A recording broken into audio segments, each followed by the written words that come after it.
Hello and welcome to Golden Bee Revolution TV show. We are here from Star TV.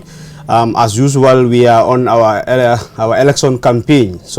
Electoral vote education. I'm a host today, Lamin B. Bora. Today I have two gentlemen with me here today.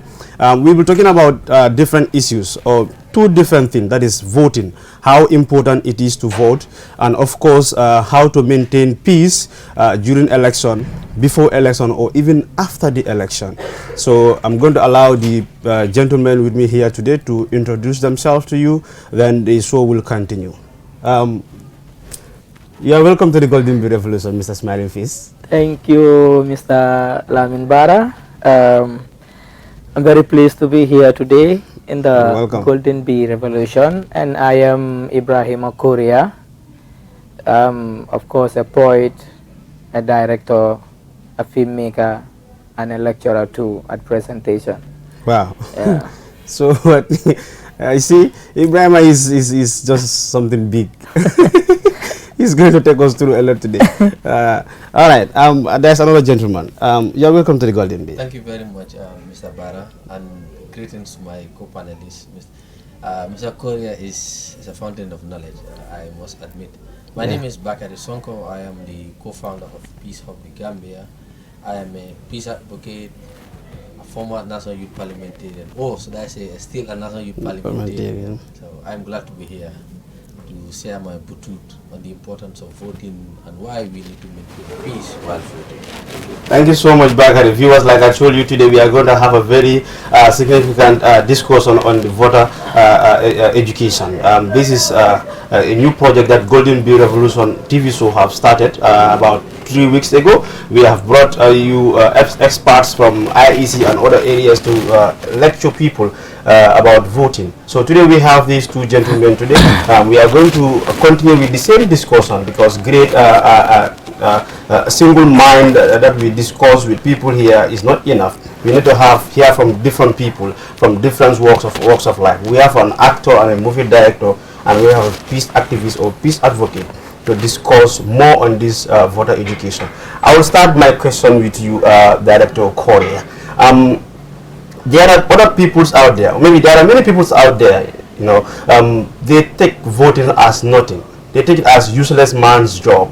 So I'm going to ask you, are you one of those people? Are you going to vote first? Are you hoping to vote first? Let me ask you that question. Okay, thank you very much, Lamin Bara. It's a very big question, but let me just trim it. I should vote. You should vote. I should. Okay. Let me put it that way. I'm not using must. Okay. I should vote. You should vote. But would I vote is the question. Okay. You should vote, and there are people out there that don't even know they should vote, or they know they should vote, but they take it as something useless. So I want you to take us through how it's important for you to vote. You know, like you should vote. Why should you vote? Okay. Maybe why should you vote may inspire somebody to vote, or may inspire a leader who want people's vote to understand, yes, if people vote for me, this is what I need to provide for them. Okay, you know, but from my own point of view, I think voting is self-interest. Anybody that you see going in the trouble of voting is voting because of one's self-interest. That is to say, you might possibly be in a condition that you want yourself to be elevated from, and having the belief that the person that you are choosing, or the person that you are casting your vote for, it's going to elevate you from that problem that you are in, or from that way of life you are living to another way of life. That is why many people vote. Like, for instance, you are buying in a position and he is buying in a position. Of course, there is one that I need to look into, that I need to vote for. And then that has to come in from you. How would you convince me to vote for you? Because at some point, if my interest or if my voting is not serving the purpose of my interest, I am definitely going to say I need not to vote. Because it's like me giving you a job to do for me and you don't want to work for me. So if I say I'm not going to employ you, well, I have every right not to employ you. But at some point, will that solve the problem is the question we need to ask ourselves. There are a lot of people out there who are saying that they are not voting, and I can say I am among them. Okay. Reason being is, I am yet to be motivated. I am yet to see the reason why I should queue again and vote, because when I vote and what I vote for is not what I am seeing, at some point I will feel like queuing to vote is just like me queuing to go and throw my rubbish to the dustbin. That's how sometimes I look at it. It's going to take a lot of framework in order to convince those people out there to vote. For my stand here today, I'm going to limit myself, as I am one of them who don't want to vote. And then one of my reasons is I am yet to see the reason, or I am yet to be convinced why I should vote. But I will want to believe also my co-panelist here will have a reason that he will want me to buy in order for me to vote, which is going to bring a very cool academic debate in this forum today. Yes. Thank you so much. Your statement reminds me of something. We have some people in the country here. They don't know who they are even voting for. Some of them vote because they have a connection with somebody who is in that party. Some of them vote because they know somebody who they are hoping that will help them. They will even show those people that they would like to show evidence to those people that I have voted for you and this is what I want, without thinking the collective like benefit of every individual. What do you think voters should exactly look like? Like everybody should look at. If somebody come to you and said vote for me, what exactly should you look at?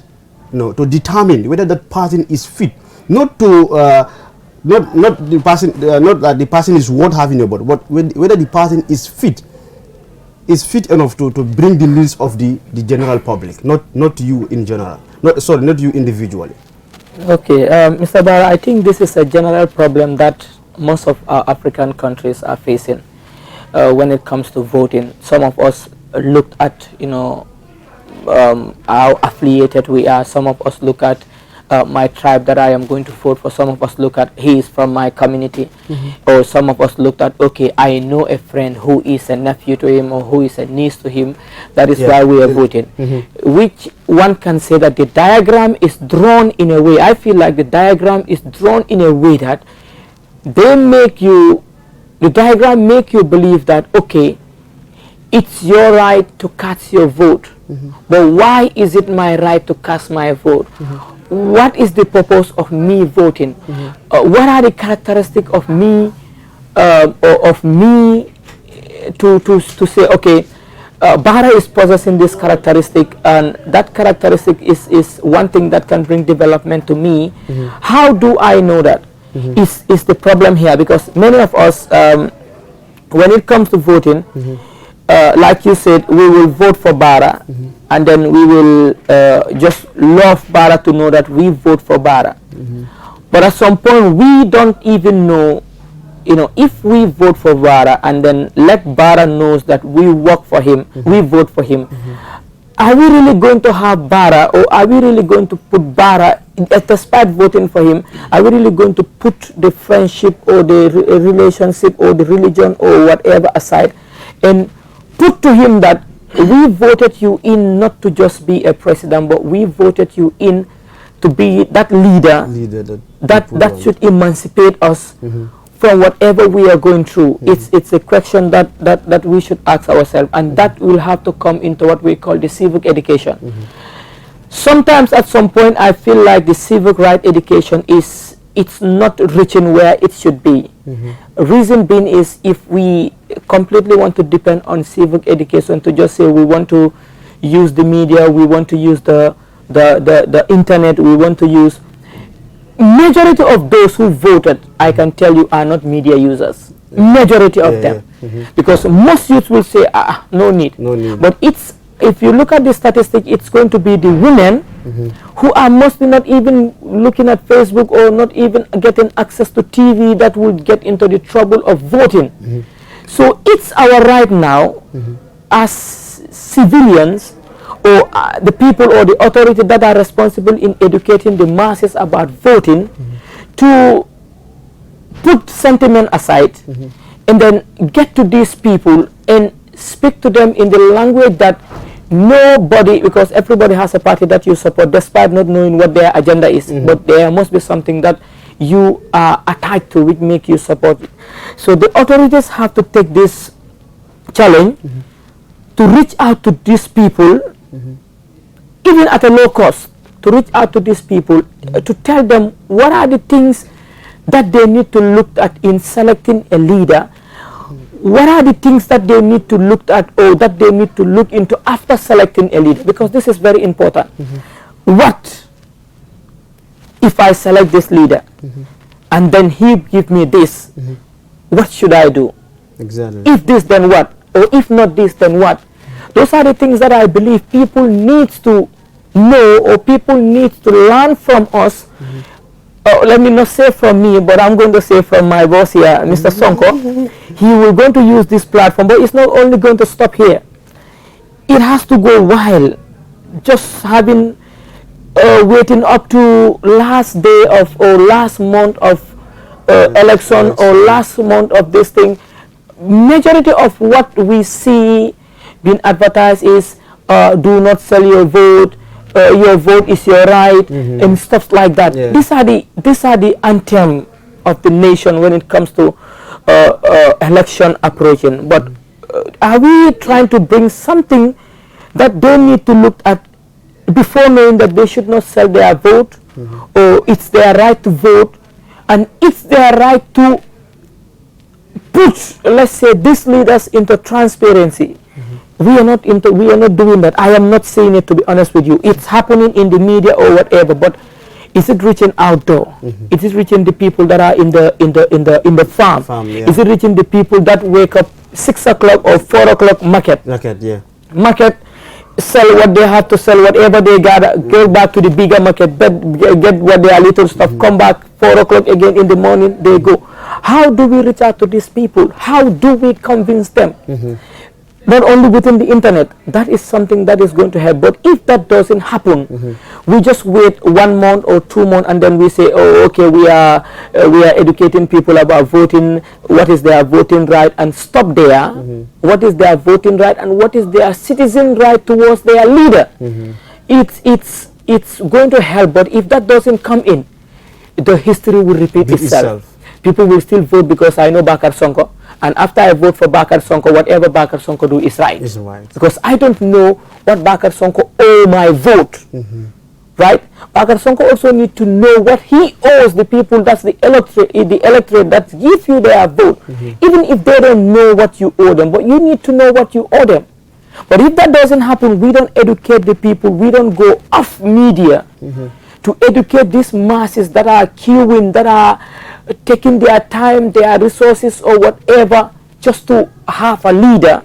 If we don't go out and read them and educate them, this problem of I'm going to vote for Sonko because I am Sonko, he is Sonko, I'm going to vote for Per because I'm a Christian, he's a Christian, I'm going to vote for Lamin because he's a Muslim, it's still going to continue. Remain. We will still sit here and talk about it again come next 5 years. Thank you so much. That is a good recommendation from you. I think Golden Bee Revolution, when we started this voter education, it is part of a project, not to stop here from the TV, but we have this plan that to go and reach out to people in market squares. We will go all the way to provinces. You know, here we are right now we are focusing on the KMC, but when we accomplish our mission here, we will move on to other regions, other villages to meet people, especially the people that you said, the ones that are going to the farm in their garden. They don't watch, they don't listen to radios, they don't even have mobile phones. So how will they know? Now those people need to be educated.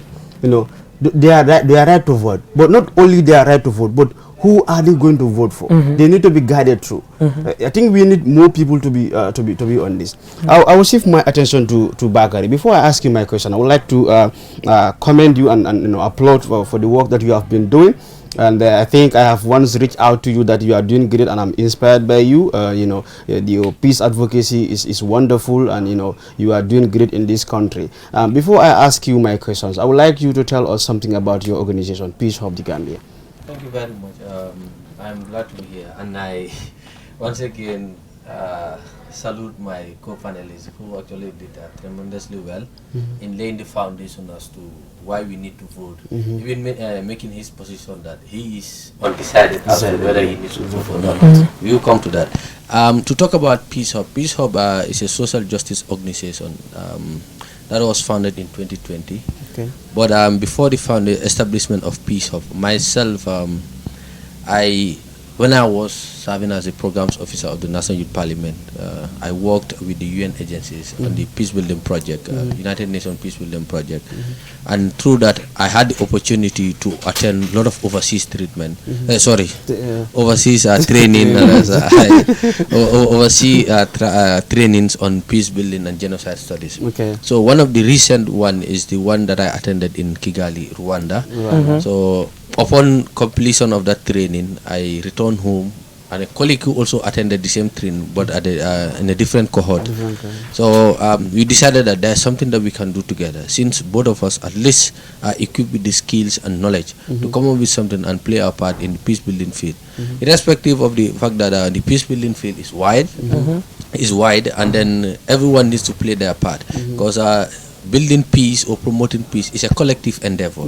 It is not about you wearing the cap of a peace advocate or you wearing the cap of any other activism that you find passion in. So we decided to come up with the initiative. So after we are officially registered in May 2020, then after our registration, within 6 months, we were able to at least win a project from the Peace Direct. So we had our first training, which is Youth Peace and Security in Transition. And within that also, we applied to be part of the United Nations Peace Building Organization. It's a global network of peace building organization. And from there, now we are a part of the IPs, that's the implementing partner of the United Nations Peace Building Project in the Gambia. So these we have amazing programs which involves elections, which involves youth peace and security in election. Because if you look at history, you look at electoral violence in Africa, the chunk or the largest constituent that is affected is young people. And when you look at also, it is young people who are either perpetrators or victims.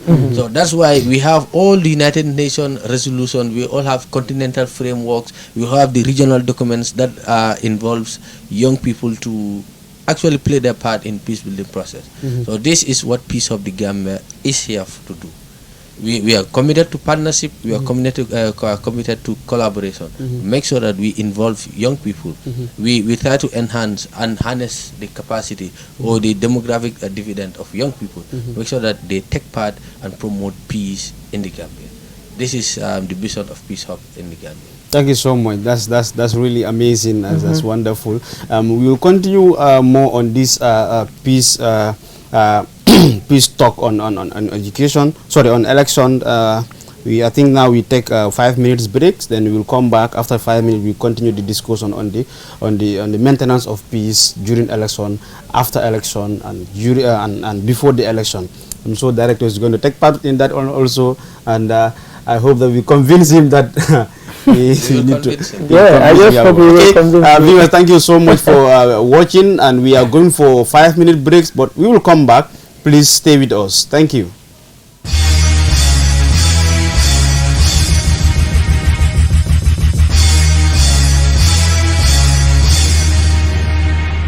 Yeah, Flexi Jog, give me the beat. Flexi Jog, make me give you some rhymes. Studio time. Yeah.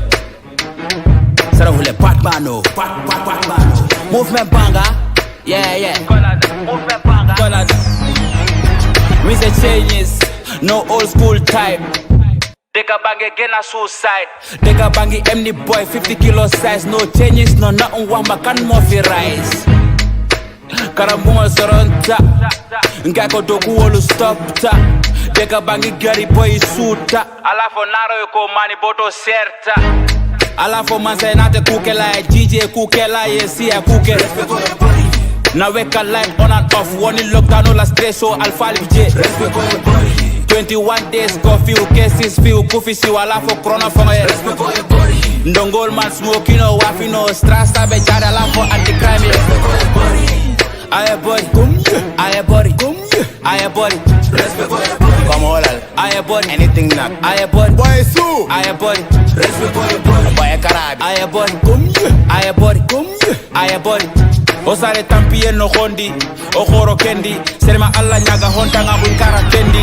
Kenya ni yutunga daga baguwe hangendi kara kendi. Debe soro kadamba nuko kendi. Go vitogrek, nekusabo banga vitogal. Langa ham boy, I'm not your fidecal. Gambia, den buga kunyu begal. Smiling, coslen wa bugun kunyu hatal. Kehi kinye konei. Kenya hale boy makanya somei. Ala for manse nate kukela. DJ kukela, yes, yeah, kukela. Now wake a light on and off. One in lockdown, all a stress, so alpha BJ. 21 days curfew, cases few, kufi si wala for corona for me. Ndongol man smoke, you know, wafi no stress, sabe jada la for anti-crime. Aye body, come here. Aye body, come here. Aye body, respect for your body. Come on, aye body, anything not. Aye body, boy so. Aye body, respect for your body. Boy karabi. Aye body, come here. Aye body, come here. Aye body, respect for your body.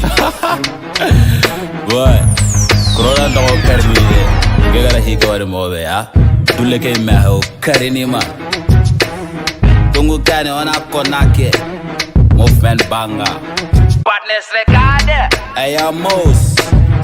I body. DJ Amzin, Daddy J. Flexi Joe.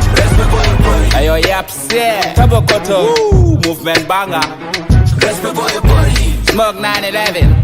Bento. Big glass. Wow, Koto. Pope. Rick Ross. Respect for your body. Abuko, Sparta, Sniper, Flexi Joe, KRK, 600 boy, how do you say a fan boy? Boy, how do you say a cool monkey boy? Respect for your body, why? Welcome back, viewers, and thank you for watching. Just to remind you, if you are just joining us, you are watching the Golden Bee Revolution TV show. We are still on our voter education campaign in the KMC. We have two gentlemen here today to discuss on issues concerning that. And shortly before we go for break, we are talking about how important it is to maintain peace, because if it happens like violence during elections or after election, most of the people that it affects are young people, or most of the people that are perpetrators are young people. Mr. Sonko, how do you think we can prevent such things from happening? Thank you very much, Mr. Barra, and welcome back, viewers. Like I said before we went for the break, I think what is more important is for us to establish what exactly is violence, or what exactly is violence in election. Electoral violence actually is when there is dispute over results, or there is dispute over the choice that people wanted and it never came through. For example, if you affiliated to party A and you're in party B and party A won, and you saw grievance that party A didn't know, or the way the process of the election didn't know. I would not even go far to take example. I've been into election observation.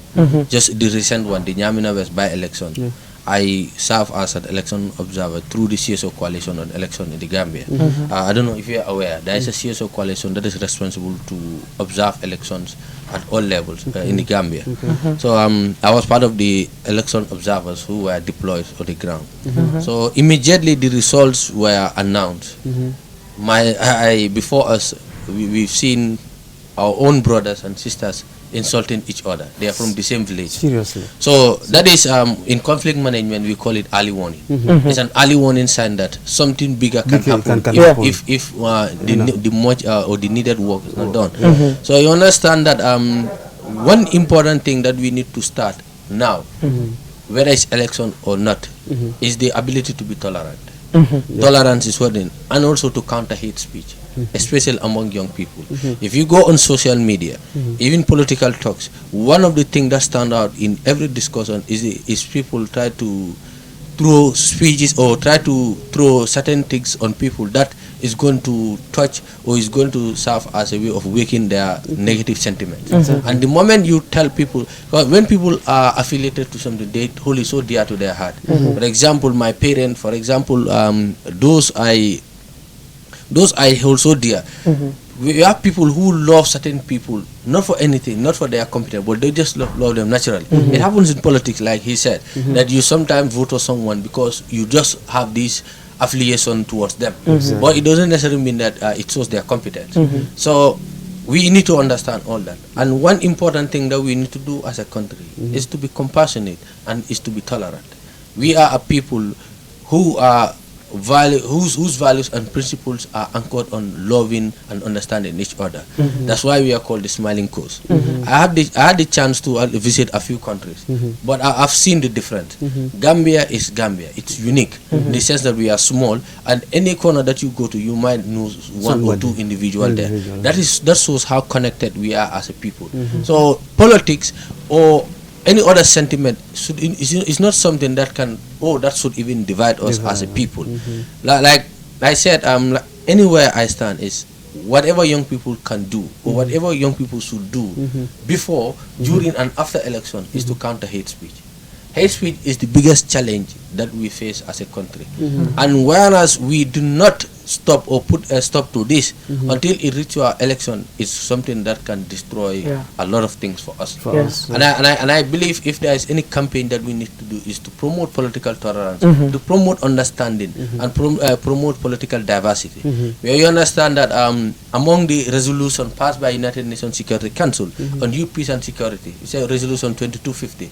It has its strategic pillars: one, participation; prevention; protection; disengagement. And to make sure that all these strategic pillars calls for the participation, and it also calls for the commitment of member states to include young people at all levels of conflict, at all levels of peace building processes. For example, if you look at the conflict and development analysis of the Gambia, you understand that the conflict and development analysis highlight that young people are a critical stakeholder in promoting peace in the Gambia. How do we do that? We protect them. We make sure that they raise their voice. We make sure that they also take part in politics. In as much as we want change, young people are the greatest constituent that can bring about that change. When we needed change in 2016, it was on the young people that we banked on to make sure that we bring about this change. So any change that we want to do again, we can also bank on the energy of young people and make sure that these people or these constituents are people that we are going to rely on to bring about the change that we want. So whether we want change, how we want to change also is important. How do we want the change? It's through the ballot. We do not want any change that is going to negatively impact on the lives and livelihood of the people. If you look at the Sustainable Development Goals, it also talks about how we can judiciously use resources of now without harming into the future. But how do we do that without harming the future? That is through collective and efficient engagement of at all levels. My brother here talks about those on the. I can tell you a lot of work have been done by civil society organizations to reach people in the remotest places, myself included. When I was with the Youth Parliament, we did a training on peaceful political debate as part of the UN Peace Building Project with UNFPA. You understand that we went to all the regions, and then one example I can also give you. Even though young people of this country did not they did not sit back to say that okay, we needed this change and it never happened. Even though it's subjective, people to some the change it was something that it was good for. To others it was more like have an old wine in a new bottle. So, but it's still subjective, and I would want to leave it and give them the benefit of the doubt. But I will tell you that even with the draft constitution, young people of this country stood out to they went to the young people they went round to go to young people to ask them what do they want to see in the constitution. A project I was part of, we call it the Constitution We Want, C4C. So the constitution we want targeted all the young people, 200 young people in all the 53 constituencies. So we understand that every constituency we go and we later develop what we call a position paper. That position paper was a way of submitting to the CRC to make sure that young people said this is what they want. So the same thing has been done in 2016 for voter education. The same thing has been done in the 2017 elections, National Assembly election, and 2018 local government election.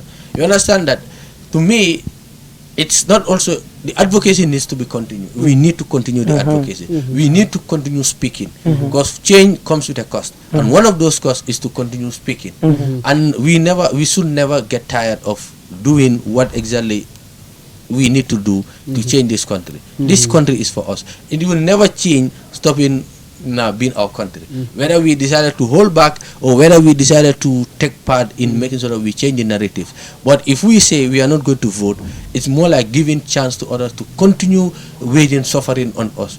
If you see something that you can change and you did not change it, you are part of the problem. Exactly. This is something that I believe. And I believe that as a people, especially young people, there is so much that we need to settle for, than actually leave things within for people to decide on our future. Whether we like it or not, tomorrow when we grow older, we have something to explain to the generation yet unborn. And we wouldn't want to find ourselves in a funny situation where we are going to be faced by the younger generation and we have nothing to tell them. Then that will be the biggest disgrace that we can ever put ourselves into. So I believe that elections are part of it's one of the most important pillars of democracy. Election is something that we choose our leaders based on who they are, not necessarily based on who they are, but based on what they can actually do for us. This is why we elect leaders. We have different people. It's like a journey to somewhere, but people use different route. But the route that is going to take us to progress, the path that is going to create employment for our young people, make sure that our women will not go to the hospital and die of maternal mortality. These are things that we need to consider. Who is there to make sure that they represent our best interest? Everybody can say, I want to do this, but can they do it? You look at comparative advantage. The reason why we go to school is to be able to analyze things, look at things, and digest that which is right and that which is wrong. This is why we all get into politics, or that's why we always promote and encourage young people to take part in politics, to make sure that young people also raise their voice against things that are not going right. In as much as we have done that in the past, and we cannot, and we still don't want, we still don't have what we want, we should not relent. Because with the likes of Nelson Mandela, you can quote from people who fought. It was never a one-day process. It was never a one-go process. Because change itself comes with time. And that time is where we suffer. Sometimes, in our lives, it's not all about national politics. Even in our lives, we desire so much and things come so hard. But then as a country, collectively, and if we are if we draw inspiration from our values and what brought us together, I believe there is nothing that we cannot challenge, especially looking at the quality of young people that we have in this country. He is doing amazingly well in what he does. You are doing amazing. Someone out there is doing. If we put all these energies together, there is nothing that we cannot do as a people. And this is what I believe, that as a country, as young as we are, our generation, we don't have any excuse to say that we cannot change this country. This is what I believe. Thank you so much. Thank you so much, Bakari, for that wonderful speech. It is very important. You point out something very important here. This political tolerance, hate speech. I think this hate speech is really disturbing the peace of this country, especially the hate speech in politics. Now, if you go to Facebook today, in fact, on WhatsApp, there are special WhatsApp groups created just to insult each other, because of political differences. This is really harming the peace and is affecting the peace of this country. And if you check on it, most of the people that are doing it are not very young. But there is something that you mentioned that is also important. The young people of this country have a greater role to play, because we are going to move this country and give it to the younger generation. We owe it to them. We are living it today. It is up to us now to fight, to fight. What Director Korea talked about, like people don't know their right, they don't know who to vote for. They think voting for people should be based on who you know. All those things. We have the task to stop that. The hate speech that is going on in politics, we have task to stop that. And you see, it is influencing young people. Now you can see people that are very young talking about politics. They will come out, insult each other.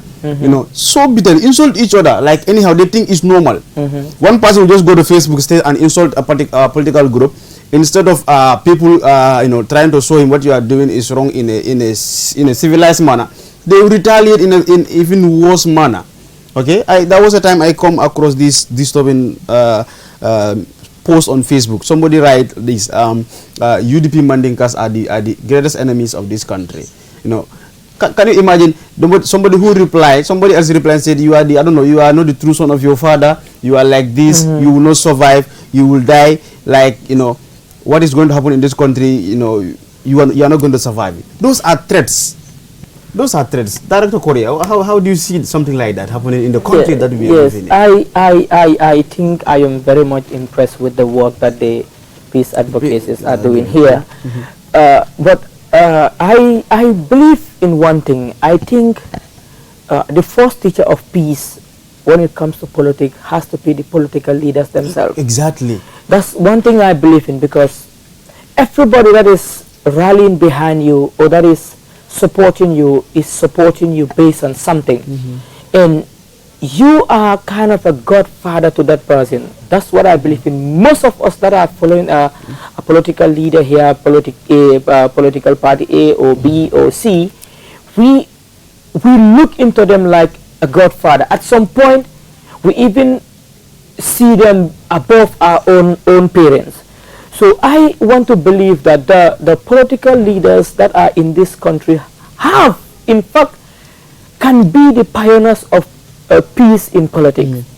That is to say, every political party here has what we call an account. They has a Facebook account. Yeah. They has WhatsApp, their own WhatsApp or whatever. So I want to believe that if these people are doing their part, it's not like me to sit down and say, okay, Dina is there with his people. They are the people that should handle this thing. Because I have come to realize something in this country that we all believe that, okay, if Dina is the peace advocacy. If I see a problem, a warning problem, it's Dina that should handle it. Or okay, Bara is the journalist. If I see this thing, it's Bara that should handle it. I want to believe that all of us here, or all of us in the country, should be a journalist, should be a peace advocate, should be a politician. We should be all at some point. If I see that somebody, and sometimes very prominent people in our political parties can come up with hate speeches, what should you need to do as a political leader? The peace advocacy, yes, will come out to advocate for peace and how it should be done. But mind it, they will listen to me. They will try to digest what I'm telling them, how they should carry on with the politics. When somebody insulted them, how they should have gone with them. They will listen to me more, in fact, on my layman speech than Dina here, who is trying to speak from the perspective of global peace. They will try to not listen to him. So if politicians want peace in this country, we can have peace before election and we can have peace after election. That is to say, let them talk to their people. If you cannot get to your people directly, there is somebody who knows somebody in that political party, because we all know each other. We all know who you support, unless if you don't come out clean. But I can say majority of our Gambians already come out clean. They already know the political party they support, right? If I am a political leader, I know Dina, he is very close to me. I don't know you, that you're supporting me. But Dina saw you comment something that is a warning, that is a hate speech. It's your right not to wait for somebody else to, let's stop commenting or replying each other direct. I will tell you one thing. I rectify many people on Facebook, but not on the comment box. And honestly, at some point, they will even tell me, would you mind to join us, or would you mind to do this? I'm speaking on God. I see you say something, I message you, I tell you, hey brother, I think you've just commented on this, even if we are not friends. I think you just comment on this, but what if that and that and that? Sometimes they will tend to bring argument, but at some point, me knowing my objective, I will still have to lay low and accompany you until to an end. You will see with me, and at some point I see someone even go back and delete and delete what they comment. So it's our duty as political leaders, it's our duty as supporters of a political party, it's our duties as journalists at some point to also, because I have seen some comment wherein there are some posts that are deleted because they are irrelevant. I don't know much about it, but as a journalist, if that is possible for you to delete some irrelevant posts, you don't leave it there just to say, okay, I want to see the reaction or whatever. If we are journalists, and there are some people that will say the peace of this country is in the hands of the journalists. That's what some people would say. So you who is having a block, you are a blocker, or you have, let's say, a site, or you have whatever, and there is possibility of you saying that I have insulted Dina on his comment, and you know that if Dina comes and see that comment, we know where it's heading to. You can delete that post if it is possible, because I have no much idea. But if it is possible, let that journalist know that this is a hate speech. Let me delete it. And Facebook do it sometimes. You post something that is hate speech, you come, you will not find it there, because they know where it is leading to. So if there is possibility, or if there is a way of you setting it to Facebook to be able to whatever delete any hate speeches that you know that if somebody come in who is a fanatic supporter of Bakare, or who is supporting Bara, what the person is coming to comment will bring tension, will bring chaos. It's wise that you delete that. And it's wise that political party leaders also, when they meet at gathering, let them not only just talk about what they want to do, let them not only cast stones on other political parties, let them not only stop at finding fault of political parties, but let them also use the platform to preach for peace. Even if at all you might not have that time in your schedule. I am in political party A. I know the Gambia has peace advocates. If I am organizing a congress, or if I am organizing a rally, like if he is going out right now, he might not get 15,000 people to talk to. He might not get 80,000 people to talk to. But if you are a political party, you know that, okay, you are going to have a crowd of this number. You have a platform to talk about your manifesto, to talk about your agenda. You have a platform to talk about the ill things that you think are happening, like he said, they're subjective. Invite. That's a recommendation. Communicate to the peace advocacy. Invite them. Whether I am HPP, or I am TPP, or I am XPP, let me invite them. When dinner come, that crowd that dinner might not be able to get, you already pull it. As a political party, you already pull it. And if dinner should come and talk to that 15,000 people, if 5,000 did not hear him, because sometimes you listen, you don't hear. You understand what I mean by that. But if 5,000 did not hear it, that 10,000 who heard him might decide to change dimension. And when they go, those people that are not in the ground, if they see Bara doing this and their mind reflect to their political gathering wherein they see this man talking, it's going to be like one Gambia.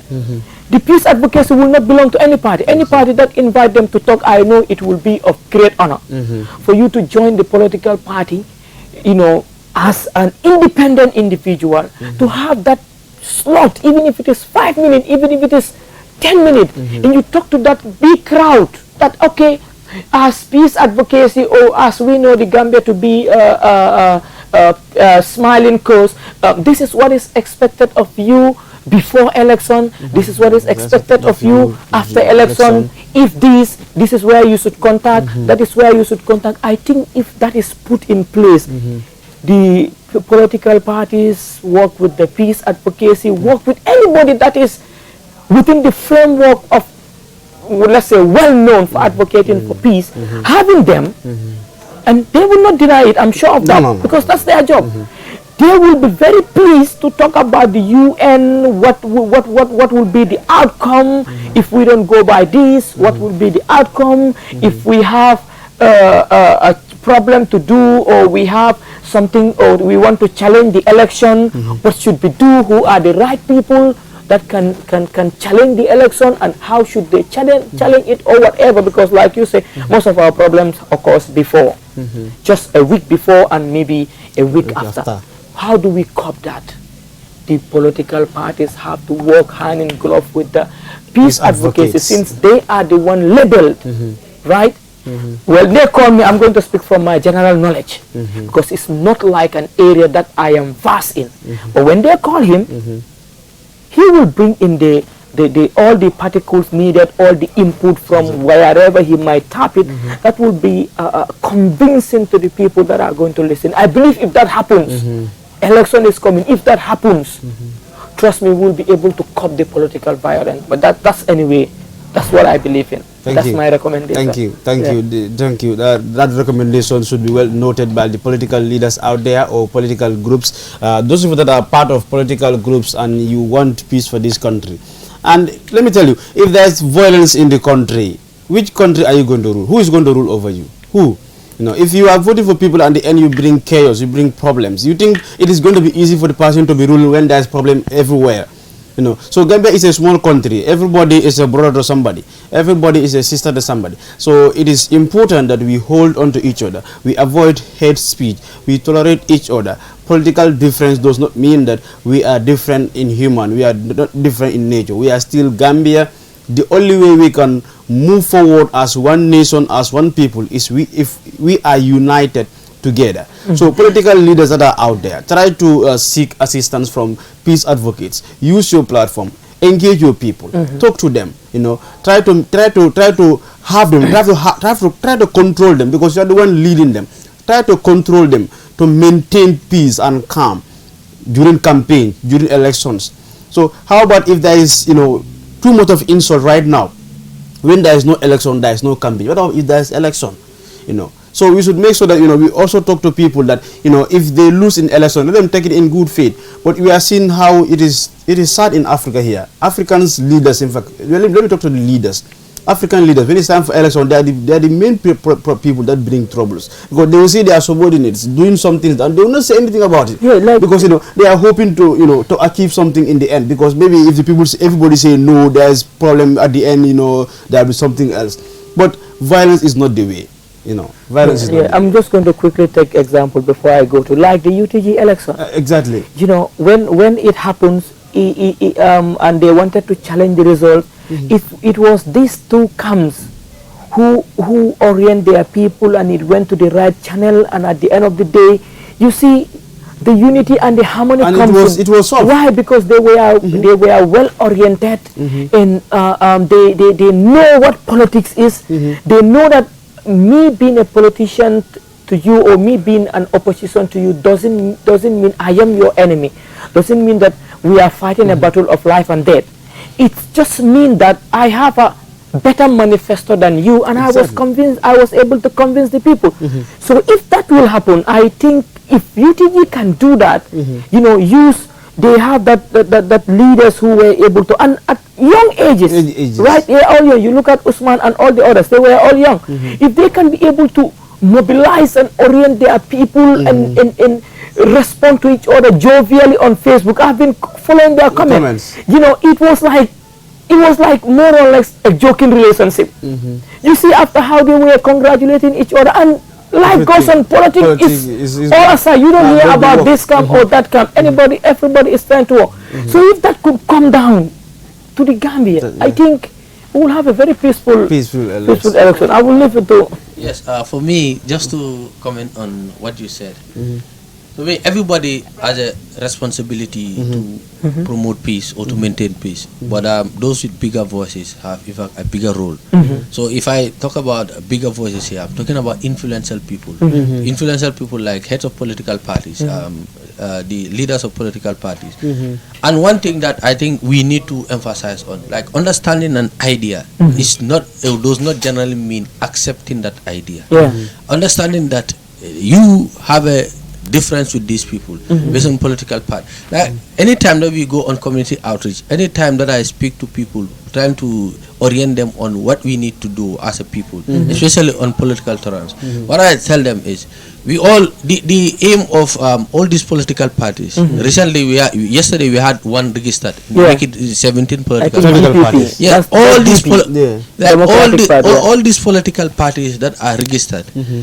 What in one way or the other, they have an agenda that is to elevate this country, to develop this country. That is the that is something they all have in They all common. have in common. But they have a different approach. Different approach. So the fact that your approach is different from this one does not make the other one's approach a bad one. Or for me, it just takes all it takes is understanding and we are paying respect to diversity. If we do that as a country, I think there's so much that we can benefit from. Exactly.